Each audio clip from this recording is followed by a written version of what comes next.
The capital நண்பர்களுக்கு வணக்கம். நான் உங்கள் நிரஞ்சன். திருமல படத்துல விஜய் ஒரு டயலாக் சொல்லுவாரு, வாழ்க்கை ஒரு வட்டம்டா, இங்க ஜெயிக்கிறவன் தோப்பான், தோக்குறவன் ஜெயிப்பான். இந்த வாசகம் யாருக்கு பொருந்துதோ இல்லையோ, பாரதிய ஜனதா கட்சியில இருந்த ஒரு மிக மூத்த தலைவர் ஒருத்தருக்கு பொருந்தும். ஏன்னா அவங்க வாழ்க்கையும் அப்படிதான், ரொம்ப உச்சாணி கொம்புல இருந்தாங்க. ஆனா அவங்களுடைய அதீத அரகன்சியின் காரணமாவே ஒரு பெரும் வீழ்ச்சியை அவங்க சந்திச்சிருக்கிறாங்க. நான் பேசுறது முன்னாள் மத்திய அமைச்சரான பாரதிய ஜனதா கட்சியை சேர்ந்த ஸ்மிருதி இரானி அவர்களை பத்தி தான். கிட்டத்தட்ட அரசியல்ல இருந்து முழுமையா ஓய்வு பெறக்கூடிய இடத்துக்கு அவங்க வந்திருக்கிறாங்க. அவங்க எப்படி அரசியலுடைய உச்சத்துக்கு போனாங்க, அவங்களுடைய வீழ்ச்சி எப்படி தொடங்குச்சு, இப்ப என்ன நடந்துகிட்டு இருக்கு, அதைத்தான் இந்த வீடியோவில் நம்ம விரிவா பார்க்க இருக்கிறோம். தயவு செய்து இந்த வீடியோவை எங்கேயும் ஸ்கிப் பண்ணாம பாருங்க. ஏன்னா அந்த அளவுக்கு ரொம்ப முக்கியமான இன்ஃபர்மேஷன்ஸ் இந்த வீடியோவில் உங்களுக்காக காத்துக்கிட்டு இருக்கு. ஸ்மிருதி இரானி இவங்களுடைய உண்மையான பேரு ஸ்மிருதி மல்கோத்ரா. 1976 வருஷம் தான் இவங்க பிறந்தாங்க. இவருடைய அப்பா மகாராஷ்டிரியன், அம்மா பெங்காலி. அந்த காலத்துல ஆண் வாரிசை பெற்றுக் கொடுக்கணும் அப்படின்றது வீட்டுல இருந்த பெண்கள் மீதான ஒரு பெரும் சுமையாவே இருந்துட்டு வந்த சூழல்ல கிட்டத்தட்ட அதே மாதிரிதான் ஸ்மிருதி இரானியுடைய அம்மாவுடைய நிலைமையும் இருந்துச்சு.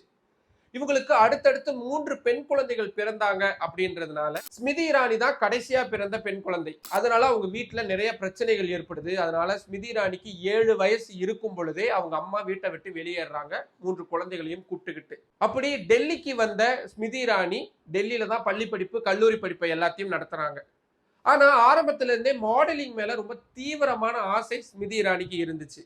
மிஸ் இந்தியா போட்டி வரைக்கும் கலந்துக்கிட்டாங்க. அந்த போட்டியில வெற்றி பெறல அப்படின்னாலும் கூட ஹிந்தி சீரியல் டைரக்டர்களுக்கு அவங்களுடைய ஆட்டிடியூட் ரொம்ப பிடிச்சிருக்கு.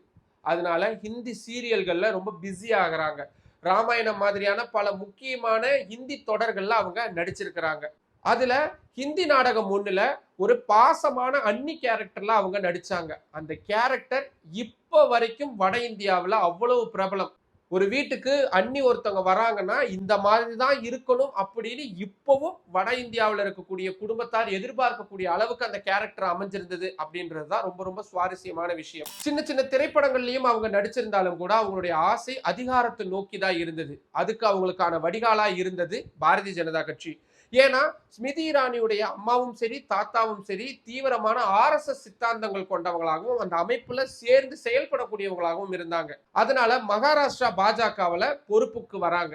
பொறுப்புக்கு வந்ததுக்கு அப்புறமா அவங்களுடைய தீவிரமான செயல்பாடு, ஏற்கனவே அவங்களுக்கு இருந்த பிரபல்யம், இது எல்லாத்தையும் பயன்படுத்தி ரொம்ப விரைவா கட்சியில வளர்ந்துகிட்டே வராங்க.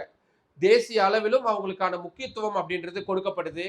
பிரதமர் நரேந்திர மோடி அப்போ குஜராத் மாநில முதல்வராக இருந்த போதே குஜராத் மாநிலத்திலிருந்து ராஜ்யசபா உறுப்பினரா நாடாளுமன்றத்துக்கு அவங்க தேர்ந்தெடுக்கப்பட்டிருந்தாங்க. அப்பவே தெரிஞ்சிருச்சு, ஒருவேளை பிரதமரா மோடி அவர்கள் வந்தாரு அப்படின்னா நிச்சயமா ஸ்மிருதி இரானிக்கு ஒரு பெரும் அரசியல் எதிர்காலம் இருக்கும் அப்படின்றது. நாடாளுமன்ற உறுப்பினரா இருந்த போது நாடாளுமன்றத்திற்கு உள்ளேயும் சரி நாடாளுமன்றத்துக்கு வெளியேயும் சரி ஸ்மிருதி இரானி பண்ண அந்த போராட்டங்கள் அப்படின்றது இப்ப வரைக்கும் பேசு பொருளா இருக்கு. கேஸ் விலை ஏற்றம் அப்படின்னா உடனடியா கேஸ் சிலிண்டரை எடுத்துக்கிட்டு சாலையில இறங்கிடுவாங்க. காய்கறி விலை ஏற்றம் அப்படின்னா காய்கறி கூடையோட சாலைகள்ல இறங்கிடுவாங்க. ஏன் இப்ப பாரதிய ஜனதா கட்சி விலையேற்றம் மாதிரியான விஷயங்களை பண்ணாங்கன்னா 10-15 வருடங்களுக்கு முன்னாடி ஸ்மிருதி இரானி பண்ண போட்டோஸை தான் இப்பவும் நெட்டிசன்கள் வைரல் ஆக்குவாங்க. அந்த அளவுக்கு அவங்க தீவிரமா களம் கண்டாங்க. இப்படி அரசியல் சாதுரியமா நடந்துகிட்டு இருந்த சூழல்ல அதோடைய உச்சம் அப்படின்னா 2014 நாடாளுமன்ற தேர்தலில் ஸ்மிருதி இரானி எடுத்த தைரியமான அந்த முடிவு. அதுதான் அந்த தேர்தல்ல ராகுல் காந்திக்கு எதிராக காங்கிரஸ் கட்சியுடைய கோட்டையா பார்க்கப்பட்ட உத்தரப்பிரதேசத்துடைய அமேதி தொகுதியில களம் இறங்குறது அப்படின்றது. கிட்டத்தட்ட அது ஒரு சூசைடுக்கு இணையான ஒரு முடிவு அப்படின்னாலும் கூட அதை தைரியமா எடுத்திருந்தாங்க. அந்த தேர்தலில் அவங்க தோல்வி அடைஞ்சிருந்தாங்க. ஆனாலும் கூட பிரதமர் ஆனதுக்கு அப்புறமா நரேந்திர மோடி அவர்கள் ஸ்மிருதி இரானிக்கு HRD, அதாவது மனிதவள மேம்பாட்டுத்துறை அமைச்சகம் அப்படின்றத கொடுத்தாரு.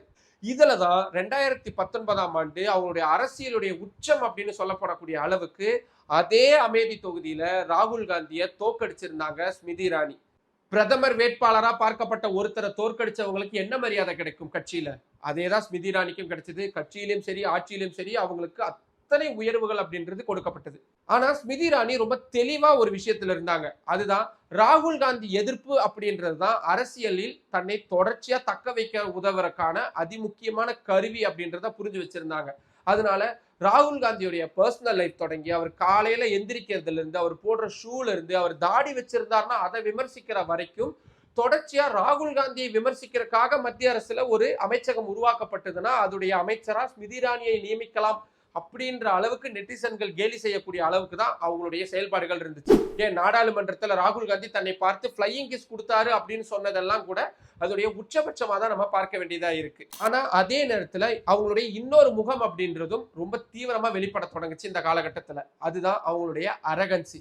அதாவது அவங்களுக்கு இவ்வளவு பெரிய பதவிகள் கிடைச்சதுனால தன்னியல்பா இருக்கக்கூடிய அந்த அரகன்சி அப்படின்றத அவங்க ரொம்ப வெளிப்படையாவே வெளிப்படுத்தினாங்க. தொகுதிக்கு போகும்போது மக்கள் அவங்க கிட்ட குறை கேட்கும் பொழுது அவங்கள மிரட்டுறது, கட்சியினர்கிட்ட மரியாதை கொடுக்காம இருக்கிறது அப்படின்னு தொடர்ச்சியா அவங்க மேல ஒரு பேட் இமேஜ் அப்படின்றது விழுந்துகிட்டே இருந்துச்சு. இதுக்கெல்லாம் சேர்த்துதான் 2024 நாடாளுமன்ற தேர்தல்ல அவங்களுக்கு கிடைச்ச படுதோல்வி. இத்தைக்கும் அதே அமேதி தொகுதியில ஒரு மத்திய அமைச்சரா இருந்தவங்க போட்டியிட்டாங்க. ஆனாலும் கூட கிட்டத்தட்ட 1,67,000 வாக்குகள் வித்தியாசத்துல காங்கிரஸ் கட்சியுடைய வேட்பாளர்கிட்ட தோத்து போனாங்க. யாரு? ராகுல் காந்தி கிடையாது.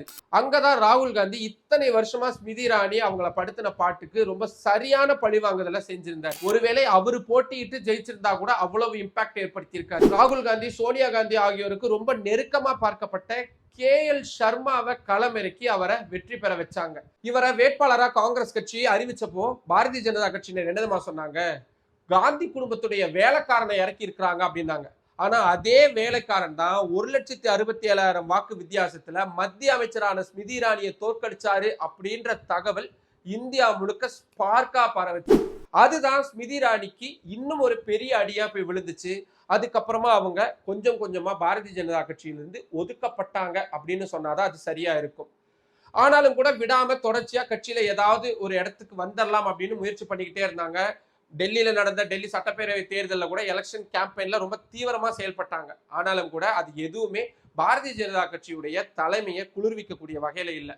அதனால கிட்டத்தட்ட ஒதுக்கப்பட்ட நிலைமையில இருந்த அவங்க இப்போ எங்கிருந்து அவங்களுடைய வாழ்க்கையை தொடங்கினாங்களோ அதே சீரியல் நடிகை அப்படின்ற இடத்துக்கு போயிருக்கிறாங்க.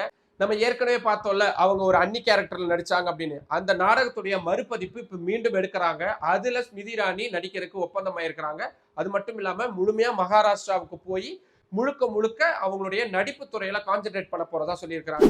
ஸ்மிருதி இரானியுடைய இந்த கதையை கேட்டிருப்பீங்க. இப்போ நான் வீடியோவோட ஆரம்பத்துல சொன்னேன்ல, தளபதி சொன்ன மாதிரி வாழ்க்கை ஒரு வட்டம்னு, அது ஸ்மிருதி இரானிக்கு சரியா பொருந்தது தானே? ஸ்மிருதி இரானியுடைய இந்த வளர்ச்சியும் அவங்களுடைய வீழ்ச்சியும் எப்படிப்பட்டது? இதை பத்தின ஏதேனும் கருத்துக்கள் உங்களுக்கு இருந்தா அதை கீழே கமெண்ட் பாக்ஸ்ல சொல்லுங்க. மற்றும் ஒரு வீடியோவில் சந்திக்கலாம். நன்றி. நம்மளோட இந்த கேபிட்டல் சேனலை இன்னும் நிறைய பேர் சப்ஸ்கிரைப் பண்ணாம பார்த்துக்கிட்டு இருக்கீங்க. உங்களுக்கே தெரியும், உங்களுடைய ஆதரவின் அடிப்படையில தான் இந்த சேனலை நான் ரன் பண்ணிக்கிட்டு இருக்கிறேன். டெல்லியிலிருந்து இப்படியான மிக முக்கியமான தகவல்களை தமிழ் மக்களுக்கு கொண்டு போய் சேர்க்கணும் அப்படின்றதுக்காக தான் டெல்லியிலிருந்து இயங்கக்கூடிய முதல் தமிழ் யூடியூப் சேனலா இதை நான் ரன் பண்ணிக்கிட்டு இருக்கிறேன். இதுக்காக நான் உங்ககிட்ட இருந்து எதிர்பார்க்கறது உங்களோட ஆதரவு மட்டும்தான். நம்ம சேனலை சப்ஸ்கிரைப் பண்ணுங்க, நம்ம வீடியோஸை லைக் பண்ணுங்க, கமெண்ட் பண்ணுங்க, நிறைய பேர் கொண்டு போய் சேருங்க. உங்களுடைய ஆதரவை இன்னும் அதிக அளவில் தாருங்கள். நன்றி.